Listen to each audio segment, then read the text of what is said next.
Warning, the Stone Age Gamer includes a lot of bad language. Cover your mother ears.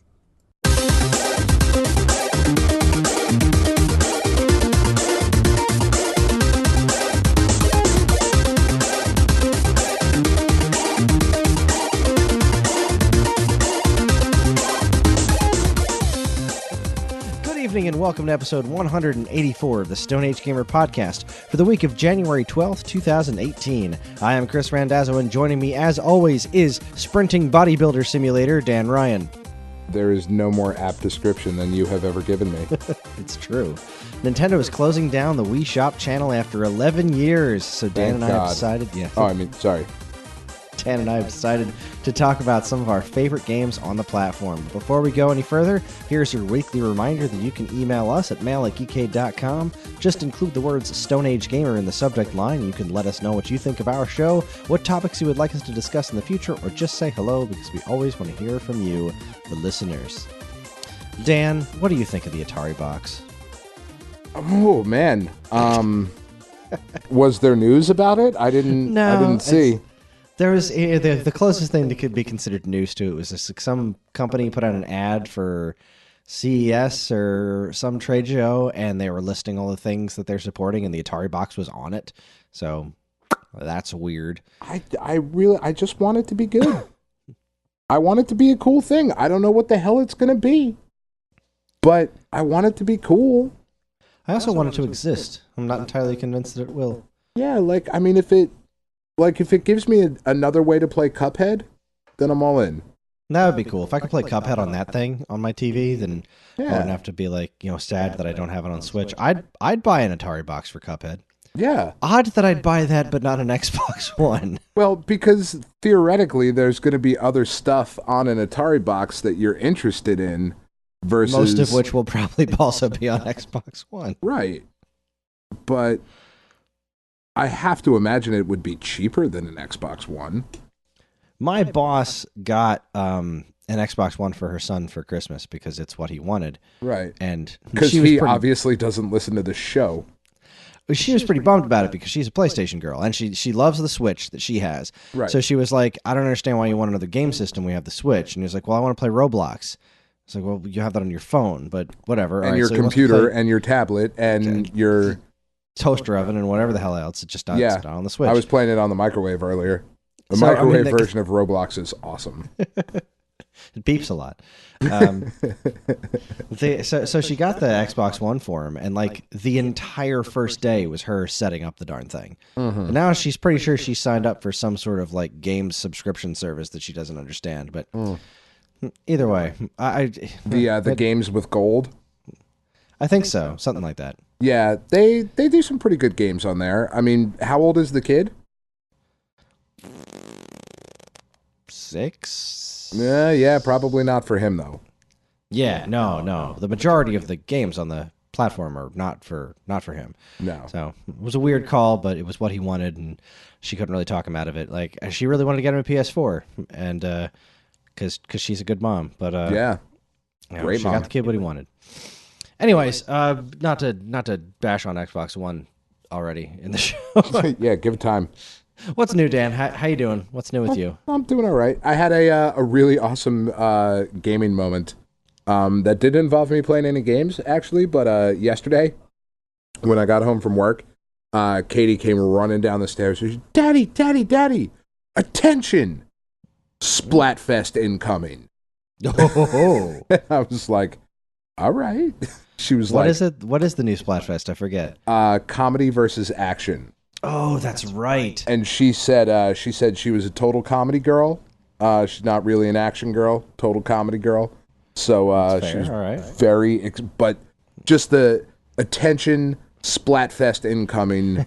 So excited. She was like, I have to go get an amiibo so I can play in the Splatfest. I was like, I don't think it works that way. She can just play in it. I have to go get an amiibo. So I was like, we go get you an amiibo. That's not, I'm not worried about that. I'll spend $10. She was like, no, I got a gift card from Pop Hop for Target. I want to spend my gift card on a Splatoon amiibo for the Splatfest. Oh, I wonder if there's still... Did she do it? Did she get the amiibo already? No, we were going to go maybe tomorrow or Friday. Because I know Target.com, I got one for my niece Ashley. They had the Angling Girl Splatoon amiibo on sale for like $3. Oh, Jesus. So I bought like 3 of them. I gave one to my niece, I gave one to my son, and I kept one for myself. So it's like, that was cool. I don't know. I'm going to look right now while we're podcasting. Awesome. Yeah, so that was a super cool moment. You know, like she's way into it. It's pretty awesome. That's fantastic. Yeah. I've been playing more Overcooked with Karen, nice. Which is it's still going great. We just 3-starred a level on our first try this evening. That was pretty cool. That's awesome. One of the space levels where you're making space burritos, which is it's just wonderful. Who doesn't love space burritos? Exactly. If I could be eating a burrito in space right now, I totally would be. I would not be. Fuck space. I am not trying to ever go to space. For I would love to go to space. Space looks so God, cool. that sounds so terrifying. You don't watch Agents of S.H.I.E.L.D., do you? Not since the first season, no. Oh my God. The show is terrible in the first season. I know. So they're in space now. Are they? And it's so good. The show is so good. Is it Sword now? That's what I thought, but no, it is not Sword, because they're not just in space. They're also in like they time traveled to the near future because apparently they're supposed to save the future. It's so ridiculous. It's so wonderful. Like, okay, you got to check it out. Even just pick up this season. It's great. Maybe. Although I would say pick up last season too, because last season was also great. All right. Like Ghost Rider and Life Model Decoys and this whole like Matrix thing that was freaking great. The show's awesome, man. It's really good.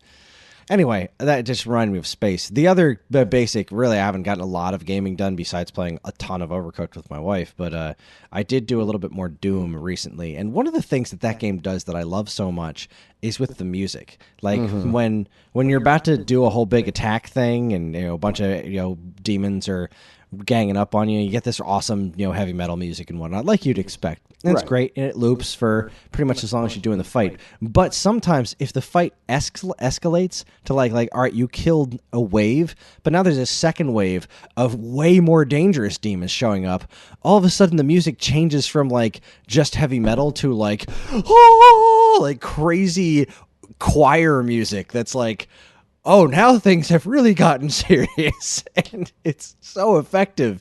It's so effective to just kind of scare the pants off you. That's awesome. It's so good. I love that game so much. And really, the only other thing I want to mention is that on Twitter, Jules Watson from Atui Games is threatening to port Chicken Wiggle to Switch. I saw that. He's gauging interest online. So if you have any interest in trying Chicken Wiggle on Switch, Switch, I recommend. He's just gauging interest. So find Jules Watson or Atui Games and say, yeah, I want some Chicken Wiggle on my Switch. He's doing like HD graphics for it and everything. It's not just a quick and dirty port. He wants to do a Kickstarter for it, which I get. I totally understand. He is a very small independent developer, and Chicken Wiggle was something that he lost money on already. So him asking for an initial investment for those of us who are vocally begging for the game to be on Switch, I can back that. I understand that. I would be willing to pay for that up front to get it funded. But yes, that is my plug for Chicken Wiggle. Go wiggle them chickens. Go wiggle them chickens. It's a super fun game, and I would honestly play more of it because I said I wanted to play a level each night, and I really fell out of that relatively quickly because, like I said before, I just don't really want to play my 3DS anymore. Yeah. But if this was on Switch, I would play a lot more of it, like without a doubt. Yeah. And I'm going to replay Zeo Drifter when he launches that on Switch. I didn't do Mutant Muds because I think I said on the show before, once I finished that game, I said, that was amazing. Never want to go. Never doing that again. Never going back to that. I never want to try Ultra Challenge because the last thing I need is harder Mutant Muds. Yeah. And though that puzzle game does look super good, I don't feel like I need to plunk down all of the money for that puzzle game. Like, if it goes on sale, I'll probably pick it up someday. But because the puzzle game does look good, but I don't want to pay for the triple pack just for the puzzle game. But I will definitely double dip on Zeo Drifter and Zeo Dripper. That's a different game. Double dip on Zeo Dripper. Yes. Mm-hmm. So I can talk anyway. You don't need to. It's fine. Yeah, it's just a podcast. We'll just sit here in silence. That's good. And go. we actually threatened. Well, not actually threatened, but Karen and I were talking about. We recorded this week's episode, and we did it on the new X-Files season premiere. Yeah. And after we watched it, we figured that the only accurate way to really describe how we felt about it was for the entire first segment of the show to just be the two of us going, ugh. Was that bad? Because it was terrible. Was it? Oh. It was awful. And like I dug the last season, but man, it was bad. That sucks. It's got some weird, like Mulder's doing a voiceover the whole time. Like, who are you talking to, Mulder? Like, who are you talking to? It's a long, bad show. Anyway, so on March 26th, 2018, you will not be able to purchase Wii points anymore. And then on January 30th, 2019, the Wii Shop will officially close its doors completely. But if you want to buy something, you got to do it before March 26th, 2018. And that includes the original Virtual Console and the WiiWare services. And you only have a limited time left to do it. So that being the case, Dan and I thought it would be fun to look back at some of the cooler games available on the Wii Shop channel and talk about why, if you haven't already, you should go check them out. So the first half, we're going to do a Virtual Console, and then on the back half, we're going to hit up WiiWare. So I came up with a list because I don't know if you know this about me. I'm pretty sure I mentioned on the show like years ago when it happened, but my Wii U had some weird thing where it shit the bed. Yeah. And I had to send my system back, and when they sent it back to me, they didn't reload all the games that I had bought. They just credited my account for what I had spent on Wii Virtual Console and WiiWare, just the original Wii Shop channel. And it was found out it was a ridiculous amount of money. It was over $900. That's insane, dude. I mean, it was over the course of a couple of years, but yeah, I spent a lot of money on that service. I mean, so that's crazy. Yeah, it was crazy. I'm crazy.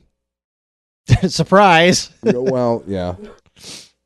So basically what I did is I went through the list of every Virtual Console game that had ever been released, and they have a nice list on Wikipedia of everything that was released and when it was released, broken down by system, and I basically highlighted things that are worth downloading now because I think they're the best way to play these games. Right. Like a lot of stuff that's on the virtual, like Super Mario Brothers, you can get in many different ways and in more modern versions. There's a lot of those those seminal games that are everywhere, like your Mario and Sonic and whatnot. But right, some but of these other need games that again. You really don't.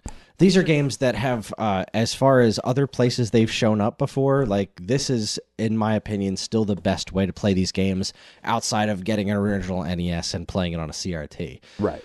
So first up, I just have a couple of NES titles. And Dan, if there are any games on any platforms that I missed that you think are worth spitting out, feel free to jump in there. No, I looked at your list and I think this is pretty good.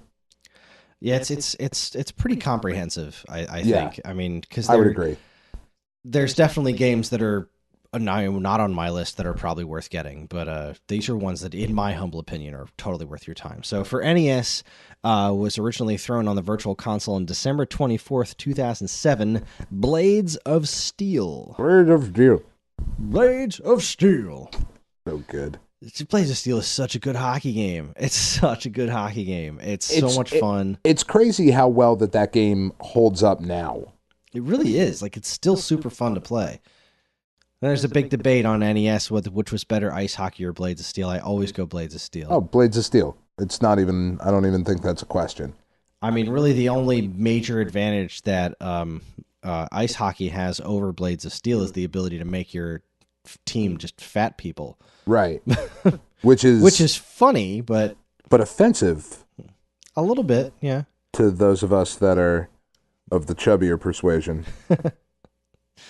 Another NES game well worth tracking down on the Virtual Console. Again, these are only $5 a piece. Is the original Blaster Master.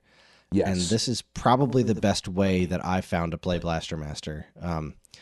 It's shown up, I think, on other Virtual Console services. Might have showed up on the Wii U too, but the Wii U NES Virtual Console is shit. It's straight up trash. So avoid buying NES games on the Wii U Virtual Console, with the exception of Earthbound Beginnings, because that is the only way to get it. Right. But yeah, which is still ridiculous. It is still completely ridiculous. It's a whole other thing. Yeah, podcast for another podcast. Yeah. Blaster Master, one of my all-time favorite games. Amazing music, really one of the best-looking NES games, I think, still to this day. Absolutely. It's a stunning game, and that was released back in 2009 on the Wii. 12/14/09. Good times. And also from Sunsoft, you got Euphoria the Saga, which, boy, this was back in 2010. Were we even doing this show in 2010? No, we can't have been doing this show that long. No, we haven't been doing this show for 7+ years, Chris. Yeah, no, that's not a thing. That's not a thing we've been doing. This game is awesome. When they released this one on Virtual Console, I had never heard of it before. This was on August 23rd, 2010. But I saw it was a Sunsoft game, and I was like, all right, I'm game. I'll buy a Sunsoft title that was never released here in America. And the game's incredible. It's super good. The only real problem with this port is that the music's all screwed up. Right. Because what happened with this is that this game never came out in America, but it was released in PAL territories. And so it's a PAL game, but they're feeding it through the American virtual, like an NES emulator. So it's playing all the music at the wrong pitch. It sounds awful. Now, wasn't this one that you got a repro cart of? I did, yeah. After getting the NES game and absolutely loving it, I found a repro cart for that runs on NES consoles, American NES consoles with the music corrected, and it's great. It's got a really cool soundtrack. It's really good stuff. It plays kind of like a really really goofy Metroidvania kind of game. Yeah, it's a very silly game. It is with very silly characters. And very Japanese, very much offbeat. Like it's a different kind of silly, like climbing up the drool of something that is clearly mentally impaired. Yeah, there's a lot of really strange stuff, but it's a super fun game and challenging and smart. And it's late Sunsoft game, so the graphics are really really nice. Highly recommend it. So that's pretty much it for NES games that are absolute must-owns outside of the regular stuff that you can get on other virtual console services. I mean, even if you get them on Wii U, which are still garbage. Right, but do we really need to convince you to buy The Legend of Zelda? No, we really don't, Now, and that's the thing. No, go ahead. Are there any NES games that are exclusive to just the WiiWare? That weren't released elsewhere? Yeah. I mean, I'm pretty sure Blades of Steel, I don't think I've seen the NES version of Blades of Steel released anywhere else. Okay. And I know there are probably others. It's a shame it's been delisted, the original Ninja Turtles for NES. Oh, yeah. That flaming thing. That was released on Virtual Console, but that was delisted, so you can't get that anymore. I would venture to say that there's actually quite a considerable number of these that were not put on the Wii U Virtual Console, but I didn't really compare those. This is really just kind of going off of memory, and I'm pretty sure Blades of Steel wasn't there. And if you're into it, I think Double Dribble is up there too, but honestly, Blades of Steel is where it's at. Is better. I mean, I like Double Dribble, but I like Double Dwibble. I like Double Dwibble too, but I'm all Blades of Steel. So moving on to Super Nintendo, we have this confuses me. So Super Turrican, awesome game, really expensive. Like to try to find the cartridge for this thing, good freaking luck. Yeah, it's one of those like really really expensive Super Nintendo games. That's on the service. Super Turrican 2 has been delisted though, and I don't know why. Maybe like a music rights issue, or it might have.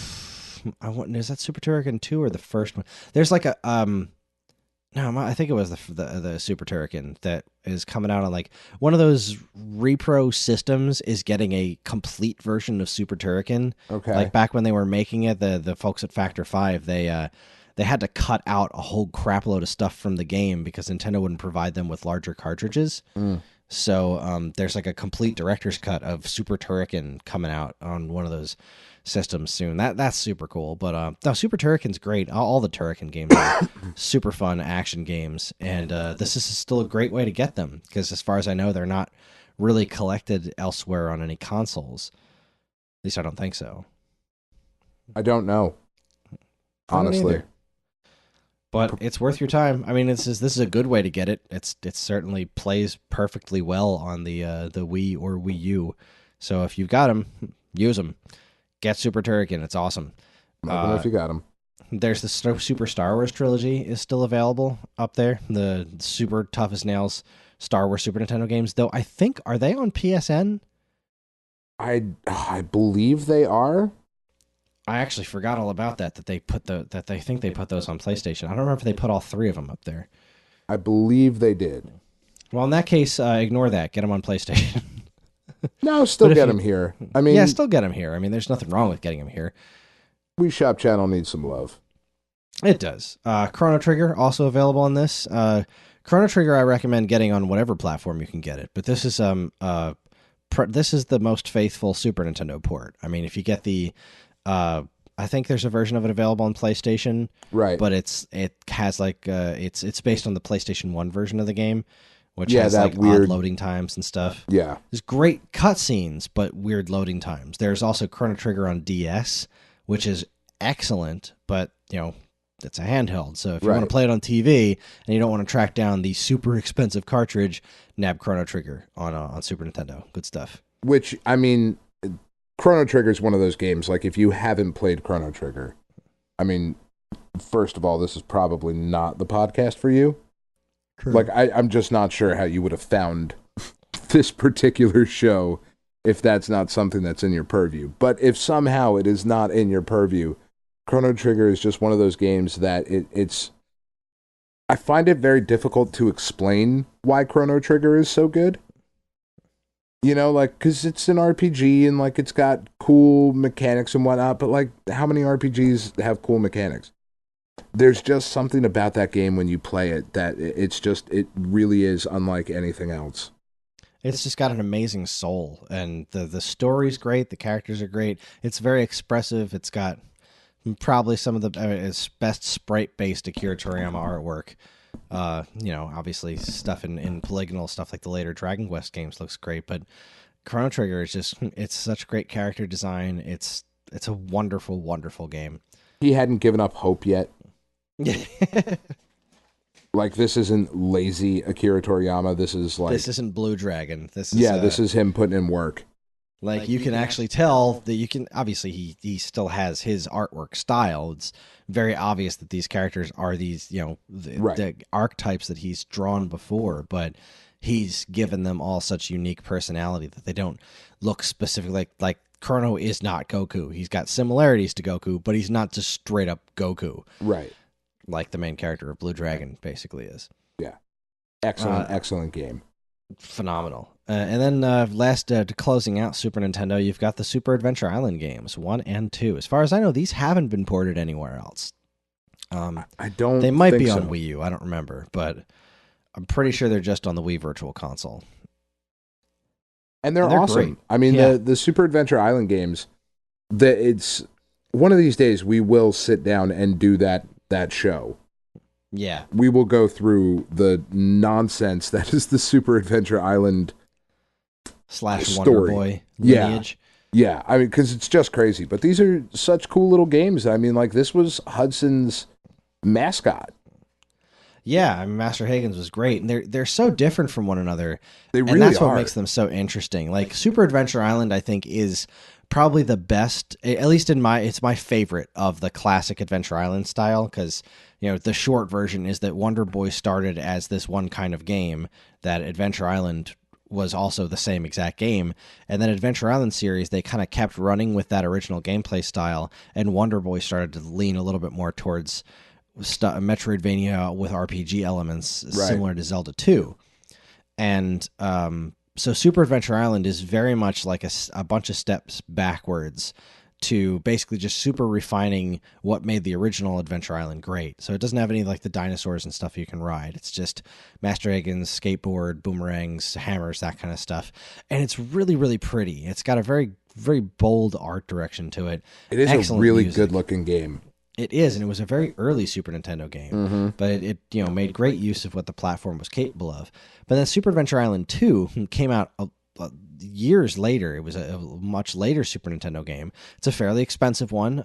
It had a low print run here in America, so you would be forgiven for not having played it, but Super Adventure Island 2 is very much like Zelda 2. So that one, you equip armor and swords and shields, and you get magic, and you collect keys, and you travel all over the place. It's a really cool game, and it's one that I've always wanted to spend the time to finish because, and I did it with my friend a long time ago, but he played large chunks of the game without me there because it was his game. So like, there's still a bunch of the game that, he's a dick. So there's still a bunch of the game that I missed, and I've always meant to go back and really play through it solo, and I just never spent the time on it. But boy, this game is really worth your time. I highly, highly recommend Super Adventure Island 2, even over the first one, because the first one's great, but it's a relatively simple game. And with Nintendo's insane pricing, you know what I mean? Like, all Super Nintendo games are $8. So, like, if you're going to spend $8 on a game, Chrono Trigger and Super Adventure Island 2, you're going to get the most game out of. So, highly recommended. Excellent stuff. You were going to say something. I cut you off. I apologize. I forget what I was going to say, but it was going to be brilliant. It usually is. It was going to be fantastic. So shifting on to N64, not a ton of stuff on the N64 Virtual Console that I'd say is like, you absolutely must buy this on there. I would even argue that the only one is this first one you're going to mention. Yeah, Sin and Punishment, that's well worth your time.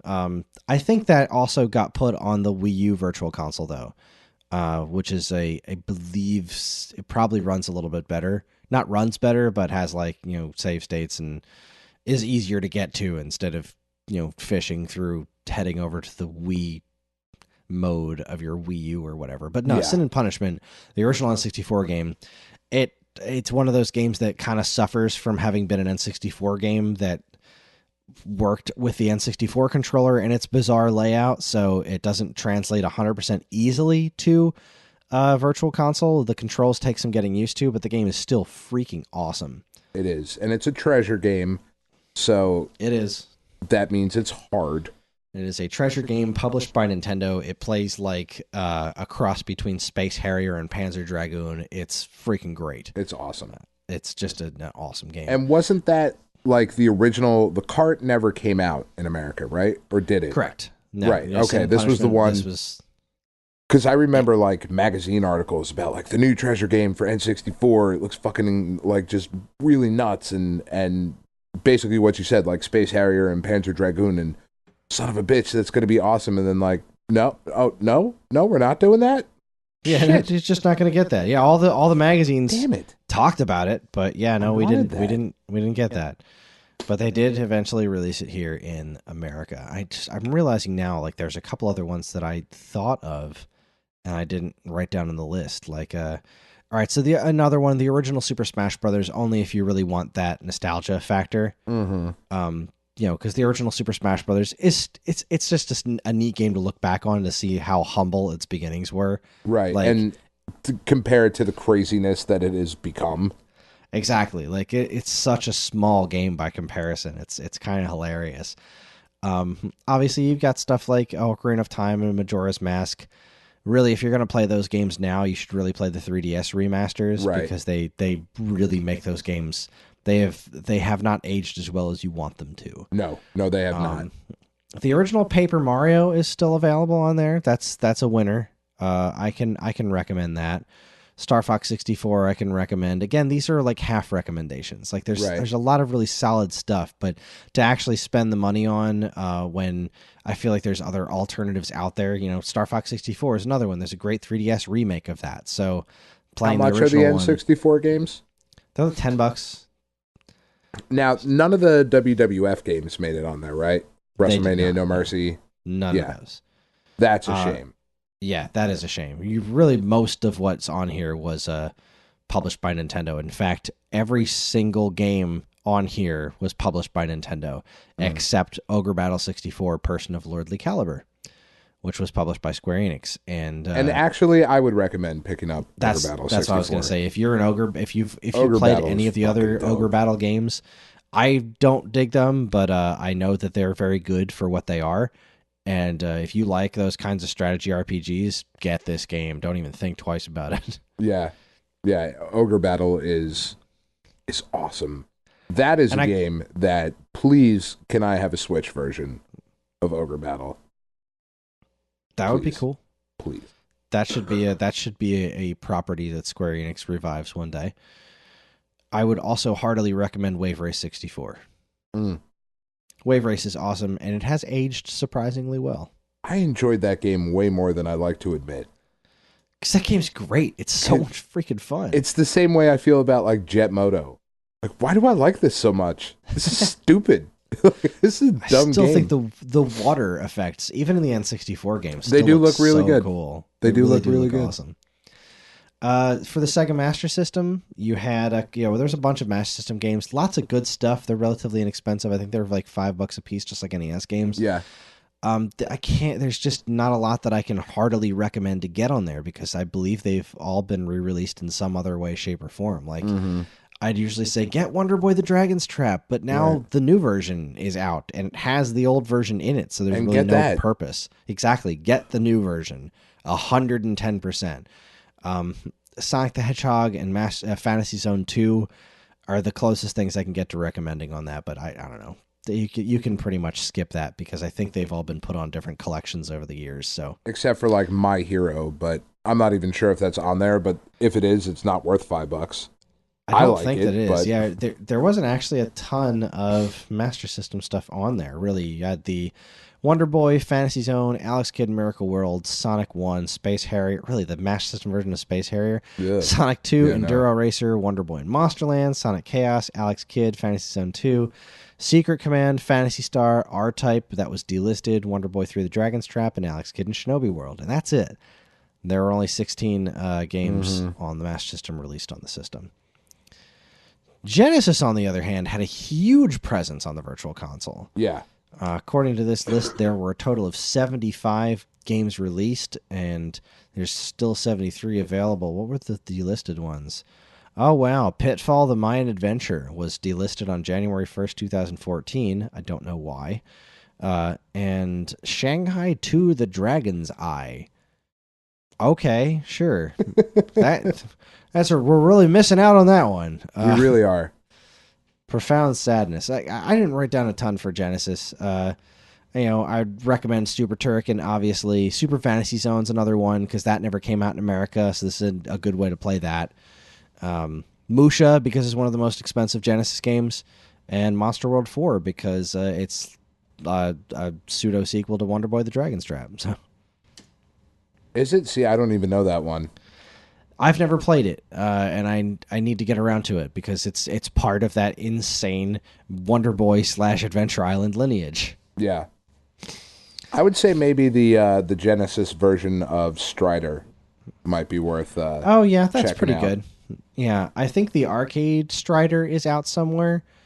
I think that's on like PlayStation Network somewhere. Possibly. In fact, even the Genesis version might be too. I don't know. I remember Strider 2 for PlayStation. How cool was that game? Yeah, that was like so under the radar. It was just like all of a sudden here's a new Strider game. It's freaking awesome. Oh, really? You have infinite continues, so it's like super easy no matter how you slice it. But who cares? You look awesome the entire time you're playing it. Enjoy. Yeah, it's good. Strider's so I even like the latest one. I enjoyed. Oh wow, I forgot they even did that. Yeah, most people did. Wow. It wasn't great, but I liked it. That's a shame. Yeah. TurboGrafx games. This was also kind of a hard one to nail down because I believe there's a ton of TurboGrafx games on PlayStation, right? There is, but see, and I know this sounds stupid, but I am the wrong person to ask about this kind of shit because like I don't spend a lot on old games for those, like on those services. That's just not. It's just not what I get on there. Mostly because I have all of these already somewhere else on something. So really the list of games, New Adventure Island it's a New Adventure Island game. It's pretty cool. I don't like it as much as I like Super Adventure Island, but I do think it's very good. Dragon's Curse. A lot of these are just fascinating. You know, not a lot. I would say at least 2 of them I bought out of the fascination factor. Right. Dragon's Curse is Wonder Boy the Dragon's Trap with some weird, slight graphical variations to some of the characters, but it is identical. It is the same exact game, and they didn't even really upgrade the graphics too much. It's like barely a 16-bit version. Right. This is so weird, but it's fascinating. So that's a thing. The other one that I bought this one because I had to see what it was like. Actually, both of these, Fighting Street and Street Fighter 2 Champion Edition, were both put up on the Virtual Console. And that is, Fighting Street is Street Fighter 1. Mm-hmm. I don't know why they changed the name. Because Fighting Street is cooler? Sounds better? Guess? Is it? I don't know. And Street Fighter 2 Champion Edition on the TurboGrafx 16. Yeah. A system with 2 buttons. Yeah. It's not a great idea. I had to try it. And it's not great. It's a playable version of that game, but it's not great. No. It's such a fascination. I had to try it. So you get stuff like we talked about Newtopia 2 recently on the show. It's a winner. So good. Lords of Thunder, my favorite TurboGrafx 16 game. Lords of Thunder is excellent. Most awesome shooters ever. But the game to get on Virtual Console. Splatterhouse. I say Splatterhouse, but that's available elsewhere. Yeah, like iOS, though. That's on the Switch. It's in the Namco Museum on Switch. Is it? Yeah. Well, yeah. Splatterhouse is in a bunch of places. I'm certain Splatterhouse is readily available on a multitude of platforms. It is actually not as available as you would think. I looked it up just to double check. The platforms it is available for, or was available for, the original arcade, then the censored version, which is what we've gotten since then, which is the TurboGrafx, the FM Towns, the Microsoft Windows, and then iOS and Nintendo Switch. Huh. All right. Well, then, yeah, Splatterhouse. If you don't have a Switch, then get Splatterhouse here. Yeah. If you do have a Switch and you want Splatterhouse, you unfortunately have to buy the Namco Museum, which isn't actually very unfortunate because it's a great collection, but it's also a Namco Museum collection, so you have to buy it for like $30 or whatever. So this is a good way to get that. This is a good way to get Splatterhouse. Good call. Yay, Splatterhouse. But I still stand by, if you're only going to buy one game on the Virtual Console, you need to get Castlevania Rondo of Blood. Yes. Because this is a phenomenal game. It is a perfect translation of it. It is not the new polygonal version or anything like that. It is a straight-up perfect port of the original TurboGrafx CD game. It is worth every penny that you would spend on it. It is freaking phenomenal. And it's what, $5? I think it's more like $8. Yeah, totally worth it. This was they charged more for import games, and this is an import game. This wasn't released in America, but it was on the Virtual Console, and this is as far as I can tell, this is still the best way to get that game. Yeah. It plays great on the Wii controller, like even just the sideways holding it. It's true, yeah. It plays fine. Just the Wii remote. You know, it's awesome. I mean, Rondo of Blood is just so good, and this was like one of the coolest things I think that the Wii had was like, you can fucking get Rondo of Blood, like you that almost made the system worth it. It's probably cheaper to go out and buy yourself a Wii and get Rondo of Blood than it is to buy a TurboGrafx CD and Rondo of Blood. Yeah. In fact, I can guarantee it's cheaper that way. Oh, yeah. You can just go like trash picking, and I'm sure you'll find 7 or 8 Wiis just laying around. Yeah. Like what else was this released on? Is this available? I know it was in... Yeah, it was just a PSP... in the Dracula X Chronicles, and then it was on the Wii Virtual Console, and that's it, as far as I can tell. And I really like playing it on the PSP. Like, it's nice to have that portable, but to play it nice and big up on the television, like, yeah. Because this game's gorgeous. Yeah. This game looks almost as good as Symphony of the Night. This is It's where so that good. artwork came from. It's such a good game. And then you know, all this else. There's Neo Geo games available on there. They're all available elsewhere. Mm-hmm. I don't think there was anything Neo Geo that was released on Virtual Console that you can't get somewhere else at this point. But you should play Magician Lord because that game's fucking dope. True. Commodore 64 games were available on the Wii Virtual Console for a time, which I find hilarious. I never downloaded any of them because none of them really seemed like I need to have this game on my TV. But it was cool that they were there. Yeah, I was really happy that they were there, and I'm sad that I didn't pick up any of them before they disappeared. They were all discontinued in August of 2013, so they were up there for like 5 years, I think. Yeah. I kind of wanted to get California games. I'm sad I didn't pick that up on there, the original Commodore 64 California games. I love that that was even a thing, that C64 games were available on Wii. That's so nuts to me. Mm-hmm. But there were 9 games released for it. They're all unavailable now, so nuts to that. And the only other category was the Virtual Console Arcade, which was probably the most underused thing ever because Nintendo didn't put any of their games up on Virtual Console Arcade. Which is crazy. Absolute insanity to me. They still haven't published their own arcade games. They have Hamster doing the work for the Switch, where we finally got versus Super Mario Brothers and the original Mario Brothers. We still don't have Donkey Kong Jr.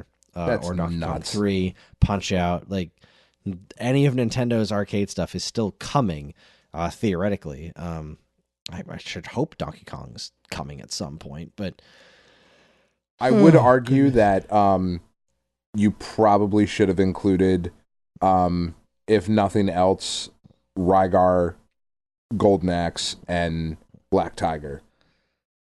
An arcade? Yeah.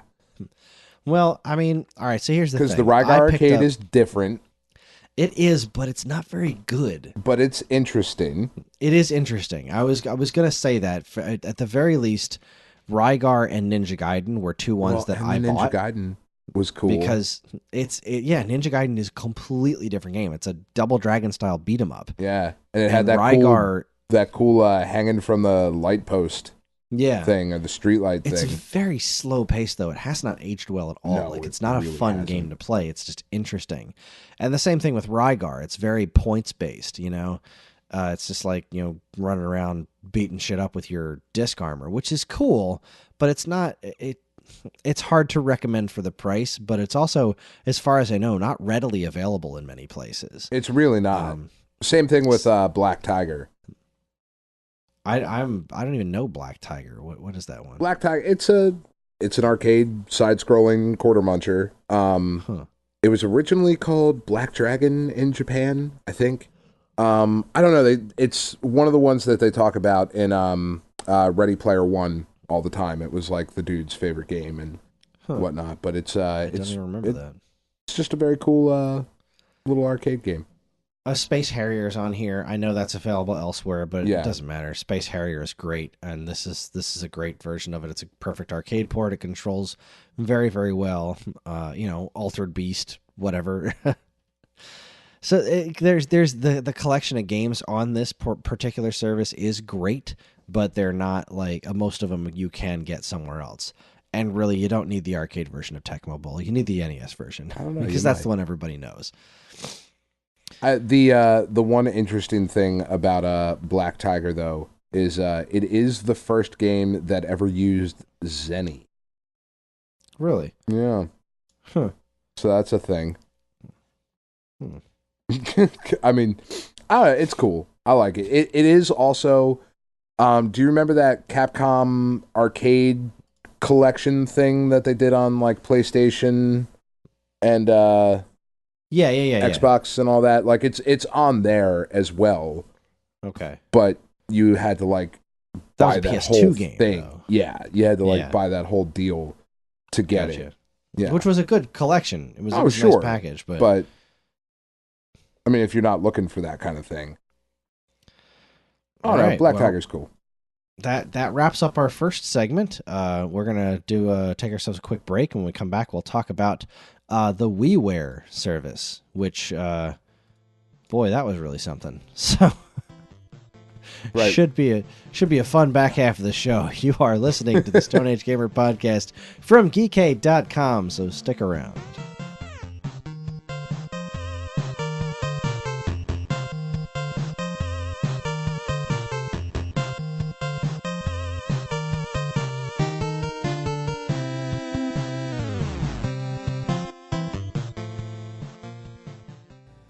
And now here's a look at some of the other original content available right now at geekade.com. First up, Gabby continues with her series revisiting books that were important to her in her youth and discovering new meaning in them as an adult. This time, she's reread How I Live Now, the story of a displaced American teen relocated to the English countryside in pre-war times who finds connection with her newfound family before being torn away from them by conflict. It's a sad story with a relevant message for the present day. Read all about it in Gabby Rereads How I Live Now, located in the Think Tank. I think that was the most serious commercial we've ever had on this show. It was. Well, you really can't make a lot of jokes about, like, pre-war, child orphaning. Yeah, I guess you're right. I am currently rereading with my own children as their bedtime story, The Indian in the Cupboard. Oh, wow. I haven't read that since I was a kid. Oh, it's so good. It's so good. And, they're just as into it as I was, because, that it's such a timeless story of, I put my toys in this thing and they come to life. That's awesome. I never read A Wrinkle in Time. Really?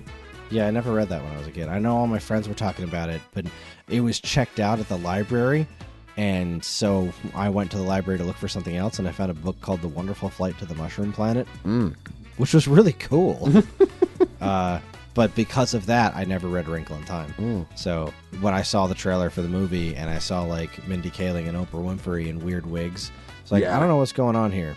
I feel very strange about this. But I'm into it. I'm very into it. Looks really good. It's a good trailer. I like me some Chris Pine too, so huzzah. And what's the director? DuVernay? I don't know exactly how you pronounce her name. She's very good. Really? Okay. Yeah. Cool. Then, over the past few years, some folks at Marvel decided that the Inhumans should be as popular as the X-Men. They had them fight one another in the comics. They stuffed them into TV shows, one of which was stunningly terrible. Everywhere you looked, Marvel wanted you to see and love Inhumans. The problem is that it didn't work at all. No. So Jordan and Brendan teamed up with Jonathan and Patty from the Mutant Musings podcast to poke fun at Marvel's colossal failure in their latest episode. Join the fun in Nonstop Comic Shop episode 13, Oh, the Inhumanity. It is a good thing the Marvel movies are good. Because the rest of their business is not doing so hot. And I'm sad that Agents of S.H.I.E.L.D. isn't doing better in the ratings. It's doing well enough. It seems the rumor is that it's going to keep going, but it should be more popular than it is. It should be at least as popular as the CW superhero shows. Right. Well, yeah, go ahead. I was just going to say, because I do think it's at least as good as those shows, if not frequently better. Well, we won't have to worry about the Inhumans too much anymore now that Disney bought Fox. Or bought the Fox properties, because you get a Wolverine, and you get a Wolverine, and everybody gets a Wolverine. I'm very excited about it. I'm excited about it too. New year, new music. Turn it up. Turn it up. I can't really read that. I've had too much to drink. Turn It Up's Janelle is back to let you know about the hottest hits to warm you up this literally freezing cold month. It was, when I went to work last week, the one day I had to go to work, it was 3. I went running in that. That was stupid. It was kind of awesome. Did you get the ice beard? No, I got the ice mustache because I had a runny nose. Got to get the ice beard. Way better. It didn't happen for me. No? And I have the full beard now. Just nothing. I don't know. Maybe you got to get a better beard. Maybe I got to drool more. That's the secret. That's how you know you're doing it right. Learn about new releases from Bjorn's, Philip Phillips, Steep Canyon Rangers, and more. Plus, find out which week is jam-packed with new music. Get all this and more in Turn It Up new music releases for January 2018. You can catch all this great stuff plus tons of other articles, videos, podcasts, and more right now at geekade.com.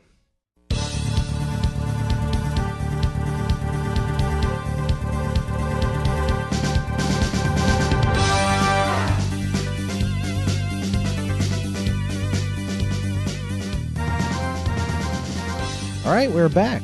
So there were three pillars of the Wii Shop Channel.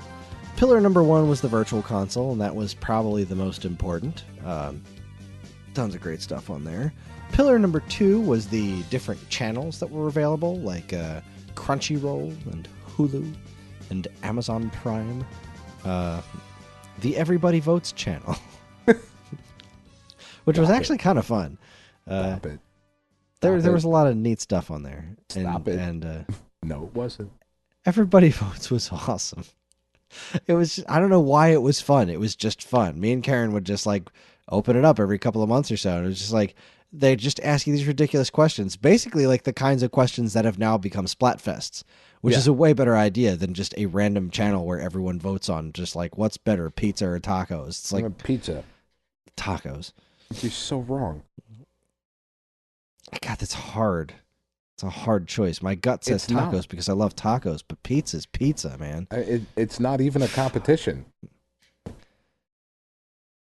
That is really hard. It's really not. You're putting it up on a pedestal, Chris. I don't understand. I feel like why. bad tacos are worse than bad pizza. But great tacos are better than great pizza. Oh, I don't know. I don't think I agree. Damn. Damn. If only there was a channel for us to vote on this and gauge the perception of the rest of the Wii owning populace. That was a weird time. It was a weird time. Remember that weather channel where you could just spin the globe? Mm-hmm. That was look so at the cool. weather. You just look at the weather all around the world. And they had a news channel. Like the original Wii launch was the Wii was a very ambitious system in a lot of ways. It missed the boat in a lot of other ways. It missed all of the boats. It fell out of the boat and didn't even hit water. That's not entirely true. Like it really nailed a couple of things. The Wii became the Netflix player, which I missed out on. I did not understand that was the situation. Like, because I thought it was weird where like they originally released Netflix on Wii and it was like you have to get a disc that you put in there in order to run the program before they launched a channel. But what I didn't realize was that Netflix loved Nintendo because the Wii was the thing that most people, like actually legitimately most people watched Netflix on the Wii. Like that's it was all those. That's what we used to have when the girls were very little. Our Wii was used for Wii Fit and Netflix for the kids. It was like PS2 with DVDs. Like it was you get that thing and you play Wii Sports 5 times and then you have a Netflix player that connects to every TV in your house. And then I have a Netflix box. And that's what it was. So that was anyway. The other thing that was part of the Wii Shop channel was WiiWare, which was original games that were designed exclusively for Nintendo's WiiWare service. They had to be very small. Like Nintendo harshly restricted the file sizes, which is why Super Meat Boy never came out on the Wii, which is the Wii was what it was originally designed for. And even Super Meat Boy, which is a very small game. Mm-hmm. I mean, WiiWare games had to be freaking tiny. Yeah. Which is nuts. I want to know what the actual. If it was 1 megabyte. Wikipedia has it. It's got to be. I can't find it. It was 1 megabit. It was like one megabit, 56K. The games had to be stupid tiny, but there was a ton of terrible games on it, like really awful crap was smeared all over the WiiWare. It was just, there was lots of really bad stuff on there and some like interestingly bad stuff. Like I did a whole article series on the Stone Age Gamer blog site about worthwhile WiiWare. And the last one I did was all about the weird stuff, which I included some weird bad games and, one or two that just weren't necessarily bad, but they're not worth the price. Like right. Bonsai Barber is a super interesting game because it's about giving plants haircuts. Sure. I mean, I'm into that. And it's got a neat personality. It's just that there's not a lot to it.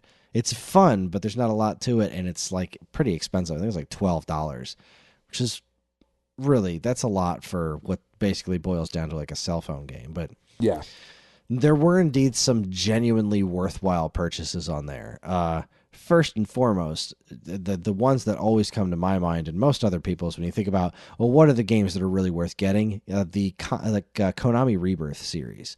Oh yeah. There were 3 of them. There was Castlevania, Contra, and Gradius. And I didn't really mess with Gradius much because I'm not the hugest Gradius fan. The Castlevania and Contra Rebirth games are great because what they are is actual, legitimate, brand new 16-bit Castlevania and Contra games. Which is crazy. It is crazy because like nobody's played them and they've never been ported to anything else ever. Nope. It boggles my mind how Konami has not grabbed these games and packaged them and put them on every other platform. There must be some sort of exclusivity deal that I just don't know about because these games need to be ported elsewhere. I want these games on my Switch and I want them tomorrow. Dude, if you put that Castlevania game on PlayStation, it would explode. It would sell everywhere because Castlevania The Adventure Rebirth is sort of like it's an even looser remake than Metroid Samus Returns. Right. Like it bears a couple of very vague references to Castlevania The Adventure for Game Boy, but all in all, it's just a brand new 16-bit Castlevania game. And I mean, like, it's more like Dracula X, I guess, to an extent, where it plays very much like the original Castlevania. It's very stage to stage. There's no real exploration. It is an action game. And it's done but it's awesome. It is awesome because it plays like an arcade game almost. Like it looks and sounds like Konami's old arcade stuff, like Turtles in Time and whatnot.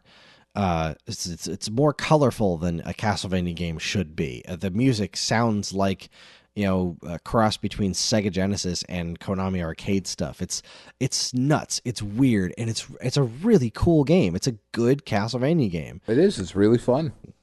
And the same goes for Contra.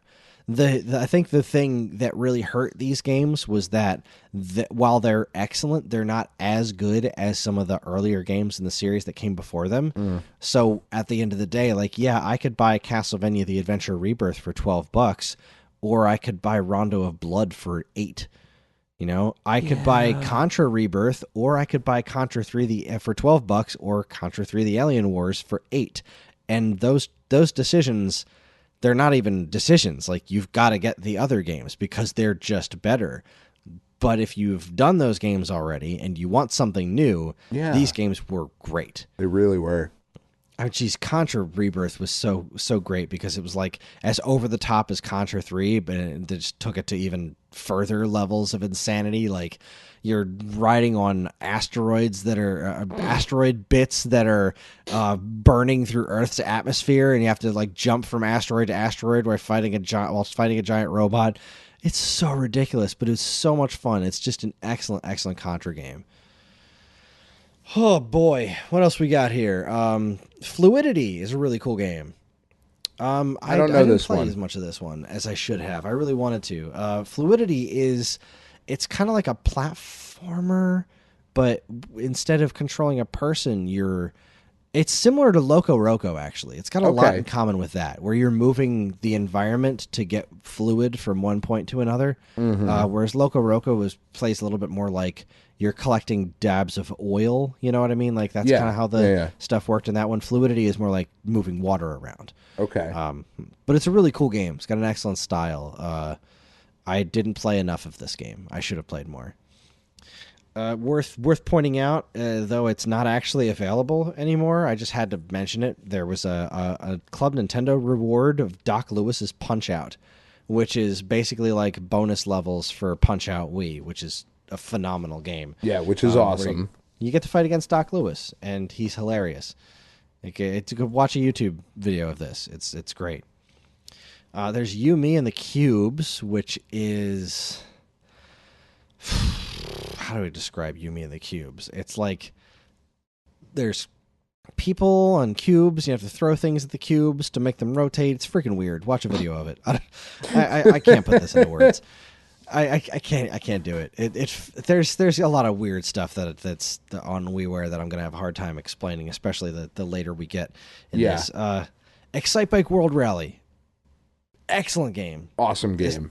Really, really great. It's new Excitebike. It's new old school Excitebike. It's not a sequel to Excitebike 64, which is also excellent, and they should really do something else with that. But it's just new old school Excitebike. It's little light on content for the price, but if you liked the way the original Excitebike plays, if you enjoy that gameplay, this is a great refining of that. Like, this is a sequel to the original NES Excitebike, and it is great. It's just a wonderful little game. Blaster Master Overdrive this lands a little bit more into the interesting category, I think, than actually being good, because I'm a huge Blaster Master fan, and this was supposed to be kind of like the Sunsoft's grand return, and it starts off great. Like, the weight of your car is excellent. Like, everything moves around really well, and the very beginning of the game, you start like in this open, outdoor area that looks very nice, and then you enter a cave, and then you never come out for the entire game. The whole game is just variations of essentially the same cave. Yeah. And that was kind of this game's biggest problem. Actually, no, that's not its second biggest problem. Its biggest problem was similar to Metroid Other M, actually, that for whatever reason, it insisted on only using the Wii Remote turned sideways. And something that I really liked about Blaster Master Overdrive was that it incorporated your tank being able to do different moves that required more buttons. Right. And so you wind up pressing like the B trigger on the back of the Wii Remote while you're holding it sideways, which is just about the most unnatural thing ever, to use like the really cool grappling hook mechanic in there. Like, there was a lot of really cool stuff in this game. There were a lot of really good ideas. It just needed some more love, and maybe I don't want to say more talented, but someone more experienced to pull it all together. It needed not to be so married to the control scheme idea. Like, we were playing this old school traditional, and it was like, oh, but we want to do this shit, but we don't want to be like changing, they just, I don't know, they were so married to it, and it sucked. It was probably, a lot of it was related to, they didn't want to require you to go out and get a classic controller to be able to play this game, which I get, but then, add the option for classic controller support. Like, it's playable with the Wii Remote held sideways, but if you have the classic controller and you can't use it, that's a huge oversight, and that's a shame. And it just needed more character. It just needed a little bit more of that, a little bit more soul. And original music, all the music is remasters or remakes of the NES games music. And you know what? In the world where Blaster Master Zero exists, it's very hard to recommend this game, because Blaster Master Zero is incredible. But if you're a huge Blaster Master fan, you've probably never played this game, and it's worth a try at the very least. Arkanoid Plus is worth mentioning because it's more Arkanoid. How do you say no to that? Yeah, who doesn't love Arkanoid? Yeah, I think this essentially the same game as on Xbox Live, but with a slightly different name. I don't remember what it is. We dealt with a couple of these Taito titles. Like, there was a Bubble Bobble too that was on this and Xbox. They're essentially the same games with different names, but whatever. All right, now this next one. This next game I know about, and I haven't downloaded it because, again, the price is a big hurdle here, but I love the idea of this game. This is Space Invaders Get Even, which is basically a game where you're playing as the invaders. Yeah, it's exactly what it sounds like. Yeah, and it's kind of like it's got weird like Pikmin-esque qualities, it seems, because you play as like a mass of the invaders, and you're like flying around just blowing up areas of Earth. You are the Horde. It's a very, very neat concept, but the problem is that it's got this weird pricing structure where like the whole game costs, I think, close to $30, and it's not a $30 idea.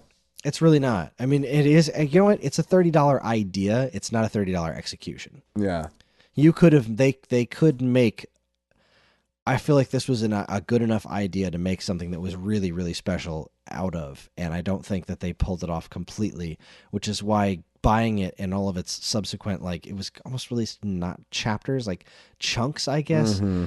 I don't know. It's weird, and again, it's hard to truly recommend, but it's such a cool concept that if you've got money to burn, there are definitely worse things to burn it on. I do really like the way it looks because like the art direction is really cool because you're playing in relatively realistic locations with these super pixelated cartoony Space Invaders. Yeah, like they are the arcade Space Invaders in the real world. Over like pseudo photorealistic fucking They're locations. Still 2-dimensional. Yeah, like it's awesome. It is really awesome. This game really needs to get remastered and put somewhere else.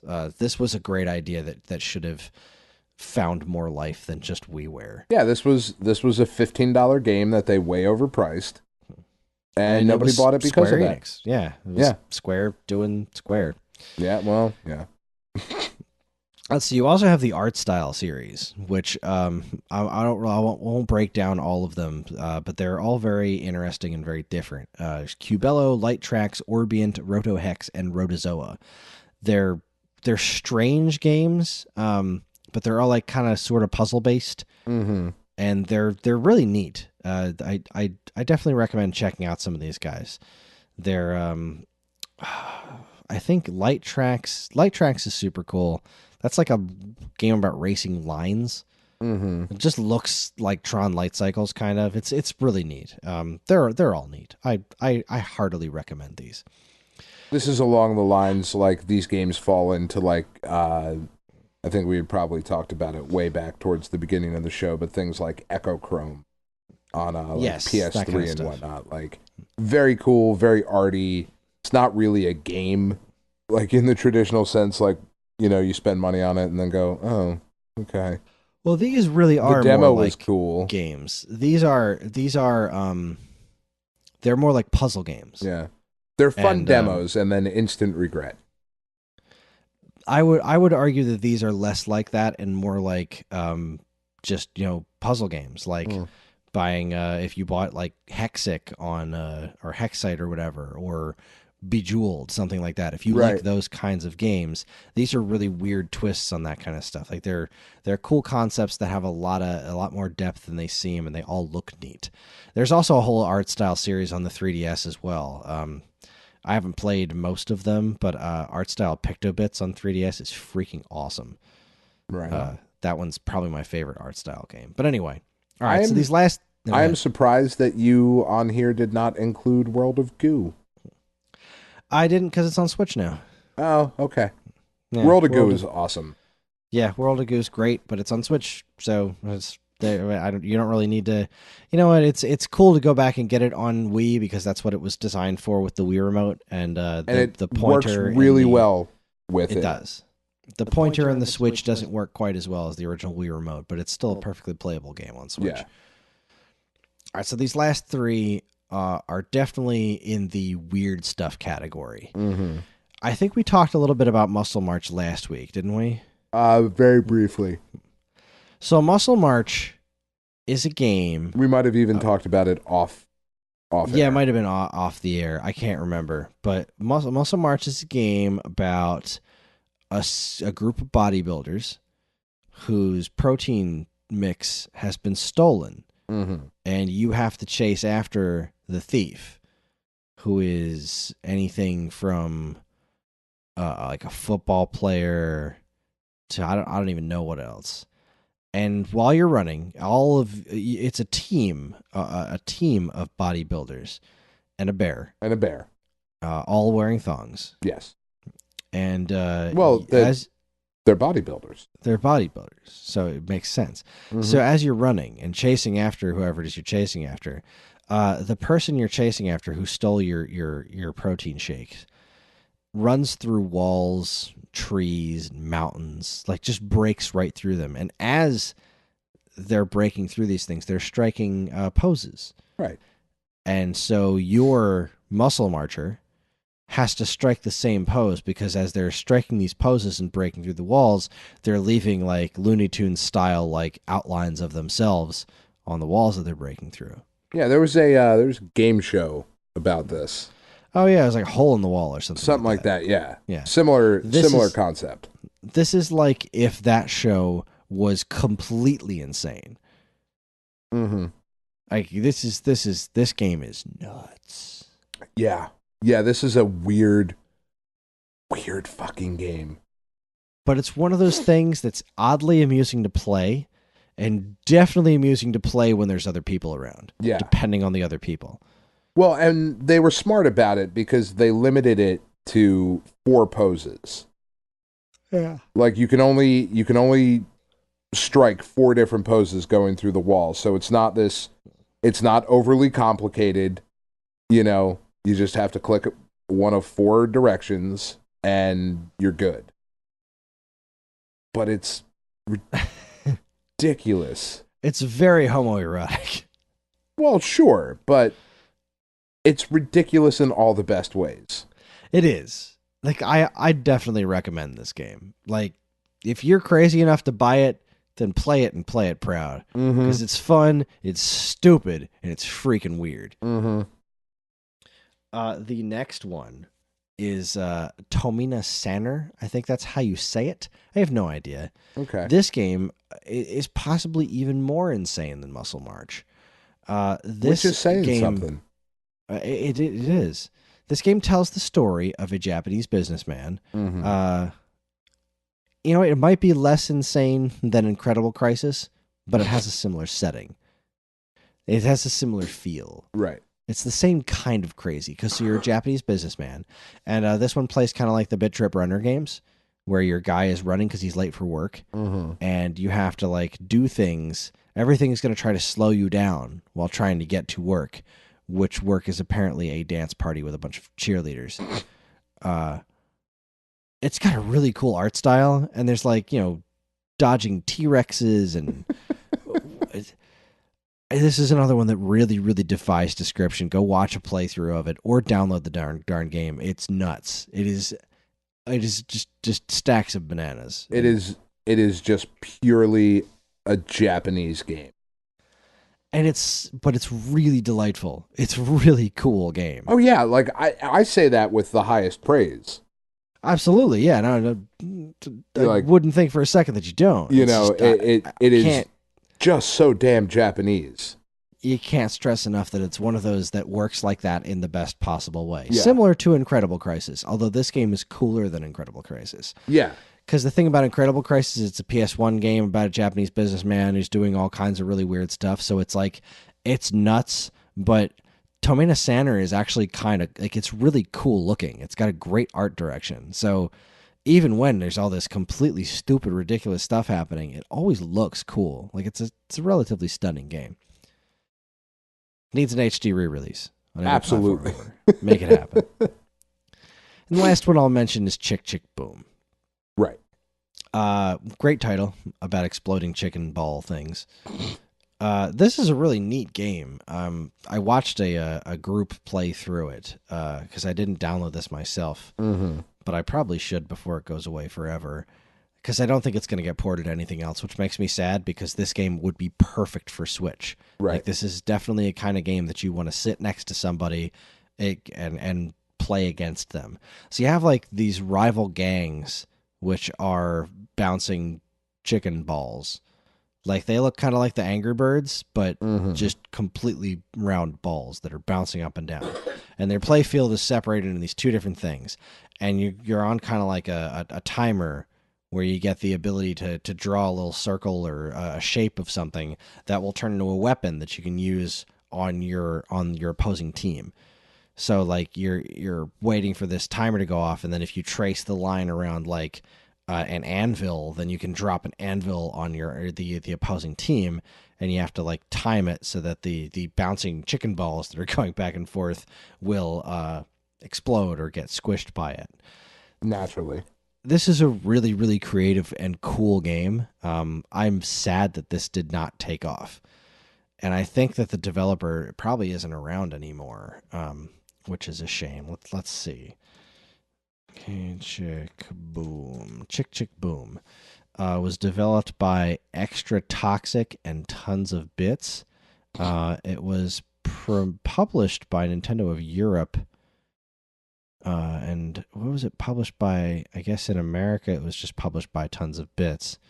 It was released in December of 2010. December 27th. Geez, that's a death sentence. Yeah, that's not. There you go. 2 days after Christmas. Enjoy. Yikes.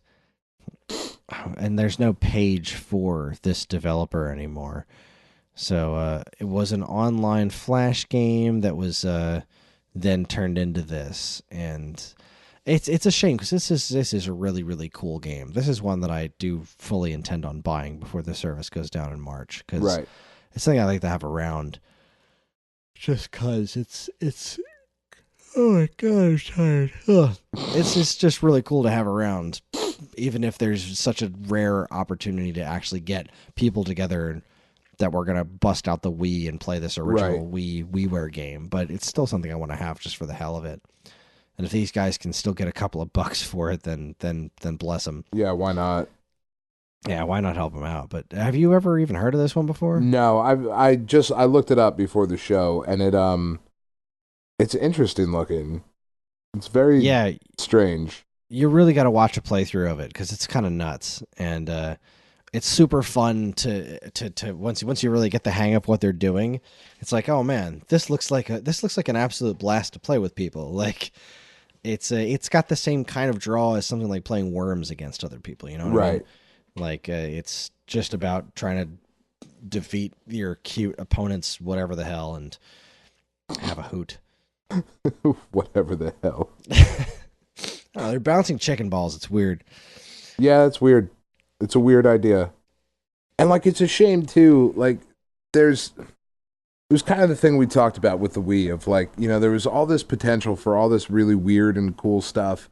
And some of it did happen. Obviously, I mean, we just talked about it, but like at some point it just got so like the Wii just became kind of it was just in this really, really weird spot as far as a game console. And like because I think a lot of gamers really didn't gravitate towards it. There were Nintendo diehards like myself, and we were able to find the games that were worth the time, you know, like we were able to find some, you know, weird stuff like Kororinpa, the marble game, right? And, you know, we played Mad World and No More Heroes and WarioWare Smooth Moves, but the most of the audience that bought it, like we said before, they turned it into a Netflix player. Like they weren't gamers. This Blue Ocean strategy worked to an extent, but the attach rate of people that bought it, that Nintendo really wanted to leverage into, like, you liked Wii Sports, well, try Zack and Wiki. That didn't work. Yeah. And it's a shame that it didn't, but I saw what they were going for. But I think that it was such a strange situation because the install base was insane. There were so many Wiis out there, and everybody wanted to get a piece of that. But it was only games like Carnival games and it was Wii Play and whatnot that really caught on and did stuff. And by and large, gamers that were looking for this kind of stuff, they didn't really gravitate towards it. And that's a real shame because third parties and even Nintendo themselves had a hard time releasing games that would really latch on and be as successful as they could have been, you know, with the exception of stuff like, you know, New Super Mario Brothers and whatnot. Yeah. But I think that's the difference between the Wii and the Switch, is that the Switch isn't selling to, you know, grandmas who want to play Wii bowling. It's officially now the fastest selling system in American history, which I do find completely insane. Yeah. Come March, I really want to do a revisiting of how we felt about the Switch before it came out, because I remember being very angry after their January presentation. Yeah. Like, really angry, and I'm glad that it went the direction that it did instead of the way that I feared it would. Yeah, I feel like I had to talk you off the ledge on a lot of things. 1-2 Switch made me mad. As well it should, though.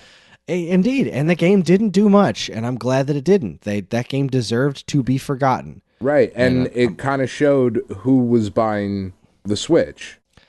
And I think that's what's really different about it now, and kind of excitingly different about it now, because when you looked at the Wii, which was insane, and you know, it sold through the roof, but it was not selling to gamers. Now people are buying tons of games for the Switch. Every week because you hear they actually stories. have games and not shovelware crap. Exactly. And not only that, it's like it's a lot of indie developers are seeing just insane success on the platform, which is I'm kind of mystified by it, and I want Nintendo to do a great job of continuing to curate this content so that they can indie developers can keep seeing success. Because like you hear stories week after week about indie developers saying like, yeah, we released this game on Switch and it sold more on Switch in like 5 days than it did in its lifetime on all these other platforms combined, which is nuts to me. Well, and I mean there is the sparsity of what is available on Switch compared to like if you're an indie developer and you're putting a game out on Xbox or PS4, there are thousands of games to or to a worse extent Steam. Oh, Steam is just, I mean, Steam is a whole other animal. Yeah. But even, almost a year later on Switch, the store is still not all that big. You're going to find stuff. Like if you're just browsing through the store, you're going to stumble across things much more easily than you would if you're looking through, basically any other digital platform to buy games on. So see, I there's would agree, definitely that, but there's also for the first couple of months at least. But right now, there's this insane list of things, and you can't sort through them in any way, shape, or form. The Switch shop is not very shoppable. Like, no, you can it's not. view them in the order that they were released, but you can't switch by genre or anything like that. It's just people are buying them when they come out because everyone's paying attention the week they come out, which is freaking bizarre. Yeah, people are excited about it, and it's doing better than I thought it would. They really have hit on a really good idea, and I think like we were both excited about this idea of, I can pop this down and play it on my television, or I can pick it up and, it is the system. And, I can play the same game everywhere. And there is, like, that is probably going to get copied in the next console releases. Well, that's something that we could talk about next week. Yes, we can. So, but I guess before we delve too deep in that conversation, let's call it a night here. Goodbye WiiWare and goodbye Wii Shop Channel. I know we've still got more time to catch up on this stuff, which is why I wanted to do it now, where you've still got like a month and a half to get this stuff if you really want to. It was an interesting experiment. The Wii is a very interesting time in Nintendo and video game history, and boy, WiiWare is weird. But I'm glad it happened. And I'm glad we are where we are now. Yeah. Because I am a much happier gamer now than I have been in a very long time as a Nintendo fan. So, huzzah for that. All right, that's our show. Yay. Join us next week when I'm excited about this idea. Dan and I will be giving our very own State of the Union address on the state of video games. We are going to talk about the big three. And yes, we are going to devote an entire segment of time to saying nice things about the Xbox. Oh, you didn't say they had to be nice.